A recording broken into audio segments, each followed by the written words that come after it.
बुढ़ापा और बासी रोटी। हर रोज की तरह दिनेश लाल जी शाम की सैर सपाटे से लौट आए थे।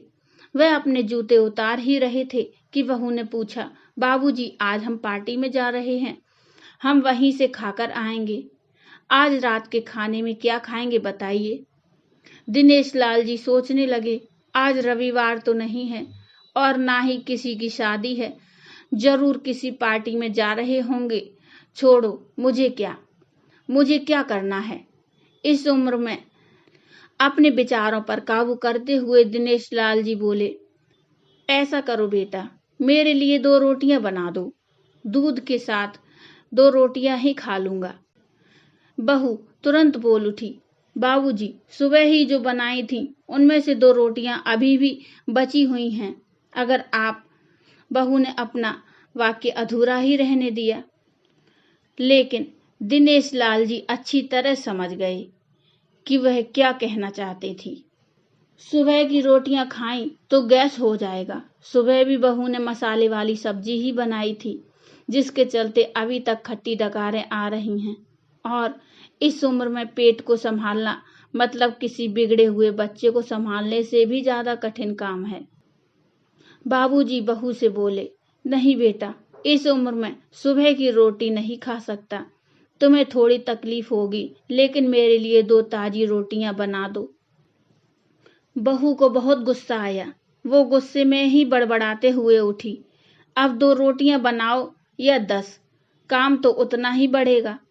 आटा गूंदो, रोटियां बनाओ, किचन और बर्तन साफ करो। इन्हें क्या है, इन्हें तो सिर्फ ऑर्डर देना है, काम तो मुझे ही करना पड़ता है ना। बस दिन रात इनकी ही सेवा करते रहो। बहू के बोल दिनेश लाल के कानों में पड़ रहे थे। हे भगवान, सिर्फ 2 रोटियां बनाने में इतनी तकलीफ। मैंने कोई 5 पकवान तो मांगे नहीं थे। उन्हें बहुत गुस्सा आ गया, लेकिन गुस्सा वहां किया जाता है जहां कोई सुनने वाला हो। उन्होंने अपना गुस्सा निगल लिया। अब तो उन्हें जितनी जल्दी गुस्सा आता था, उससे जल्दी चला भी जाता था। दिनेश लाल जी को अपनी पत्नी की बहुत याद आई। निर्मला के जीते जी उन पर कभी बासी रोटी खाने की नौबत नहीं आई थी। उल्टा खाने में 10 चीजें और मिल जाती थीं। खाने के साथ मीठा, पापड़, अचार, दही, छाछ, सलाद और पता नहीं क्या क्या। दिनेश जी को बहुत बुरा लग रहा था। रहने दो बहू, मैं सुबह की रोटी ही खा लूंगा। फिजूल में तुम्हें तकलीफ होगी, और वैसे भी तुम्हारे हाथों की रोटी बहुत मुलायम होती है। मुझे चलेगा, मेरी वजह से तुम लोगों को देर नहीं होनी चाहिए। ये सुनकर बहू खुश हो गई और अपनी आवाज मीठी करते हुए बोली, बाबूजी, आप चाय लेंगे क्या? दिनेश लाल जी अपने चाय पीने की इच्छा को दबाते हुए बोले, वैसे कोई खास इच्छा नहीं है चाय पीने की, मगर तुम अपने लिए बना रही हो तो मेरे लिए भी थोड़ी बना देना। हाँ बाबूजी, मैं अपने लिए बनाने वाली हूँ, आपके लिए भी बना देती हूँ। बोलकर बहू रसोई घर के अंदर चली गई। दिनेश लाल जी खुद से ही बातें करने लगे। अभी तो लाखों की जायदाद है मेरे पास, ये घर भी मेरे नाम पर है और खाते में भी लाखों रुपए पड़े हैं।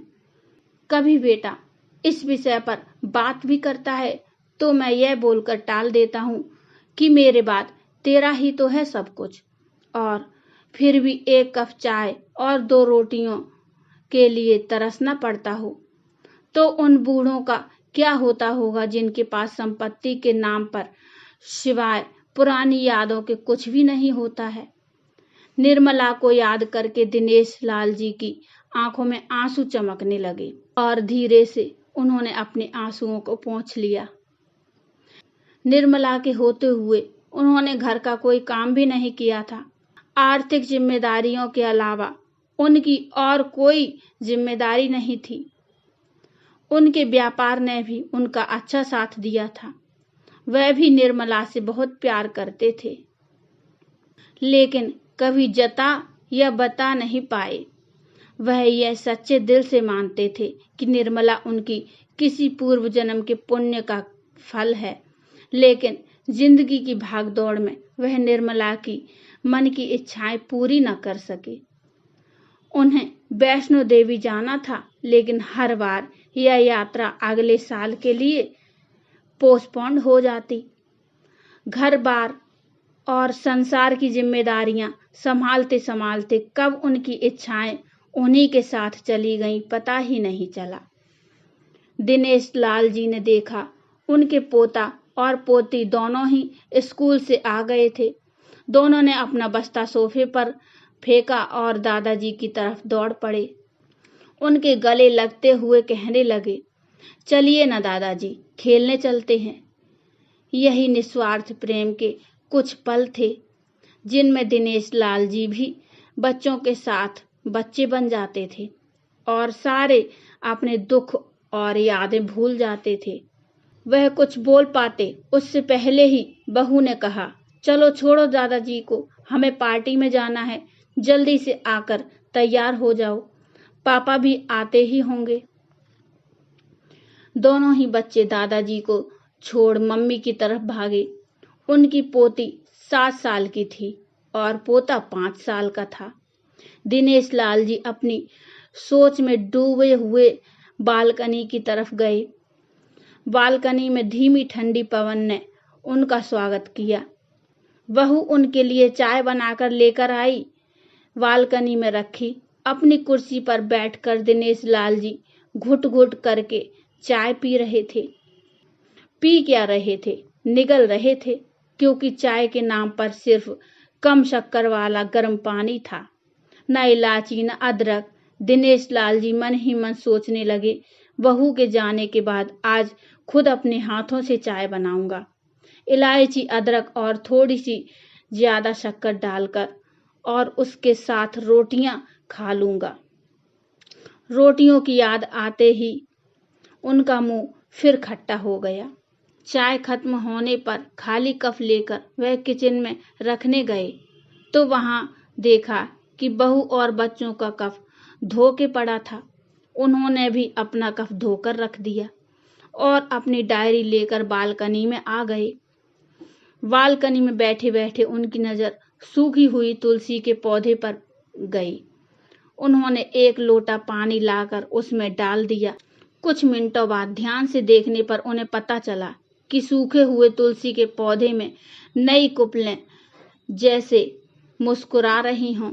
उन्हें याद आया कि निर्मला हर सुबह तुलसी को पानी और शाम को दिया दिखाती थी। अब तो शाम को ना तुलसी को ना ही भगवान के मंदिर में दिया जलता है। पता नहीं कितने संस्कार, इतनी इच्छा, आदतें निर्मला अपने साथ ले गई थी। दिनेश लाल आसमान की तरफ देखकर बोले, निर्मला, मुझे और इस घर को अभी तुम्हारी जरूरत थी। तुम क्यों हमें छोड़कर चली गई? तुमने मुझे धोखा दिया। तुमने हमेशा साथ रहने का वचन तोड़ दिया। तुम मुझे अकेला छोड़कर चली गई। दिनेश लाल की आंखें भर आईं। पापा, इतनी ठंडी हवाएं बह रही हैं और आप हैं कि बालकनी में बैठे हैं। अंदर आ जाइए, नहीं तो बीमार हो जाएंगे, बेटे ने दिनेश लाल जी से कहा। बेटा, बहू और पोता पोती सब तैयार होकर पार्टी के लिए निकल रहे थे। किसी ने झूठ मूठ ही मन रखने के लिए भी उनसे नहीं पूछा कि साथ चलिए। बाबा, आप खाना खाकर जल्दी से सो जाइएगा, हमें आने में जरा देर हो जाएगी। ज़्यादा देर तक जागना आपकी सेहत के लिए अच्छा नहीं है। हमारे पास घर की दूसरी चाबी है, हमारी चिंता मत करिए, बेटे ने जाते हुए कहा। ऐसे बोल रहे हैं जैसे मेरी सेहत की बहुत फिक्र है। कितने दिनों से बोल रहा हूँ डॉक्टर के पास ले चलो, बीपी बढ़ा हुआ है, शुगर भी चेक करवाना है। थोड़ा सा भी चलता हूँ तो हाँफने लगता हूँ। बेटा कहता है कि बुढ़ापे में यह सब तो होता ही है, ज़्यादा भ्रम मत पालिए।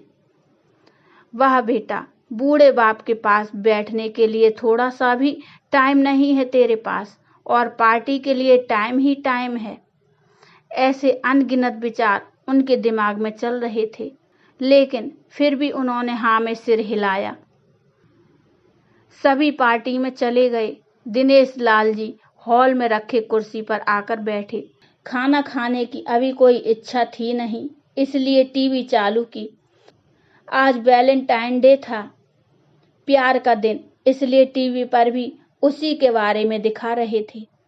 दिनेश लाल जी की नज़र पास में रखे अपनी पत्नी की फ्रेम पर गई, जिसने लाल कलर की साड़ी पहन रखी थी। प्यार तो उन्होंने भी खूब किया था निर्मला जी से, पूरी जिंदगी किया था, जी जान से किया था, लेकिन कभी बोल नहीं पाए। टीवी पर दिखा रहे थे, लोगों ने लाल कपड़े पहन रखे थे, हाथों में लाल फूलों के गुच्छे लेकर वह ग्रीटिंग कार्ड्स की खरीद कर रहे थे। पता नहीं दिनेश लाल जी के मन में क्या आया, उन्होंने अपने पैसों का बटुआ लिया और निकल पड़े। निर्मला जी की याद में चलते चलते वे एक आइसक्रीम पार्लर के पास पहुंचे। उनकी सांसों की गति तेज हो गई थी। आइसक्रीम पार्लर के पास एक कुर्सी पर वह आकर बैठे, तभी वहां पर एक छोटी बच्ची आई जो गुब्बारे बेच रही थी। बच्ची बोली, दादाजी गुब्बारे लोगे क्या?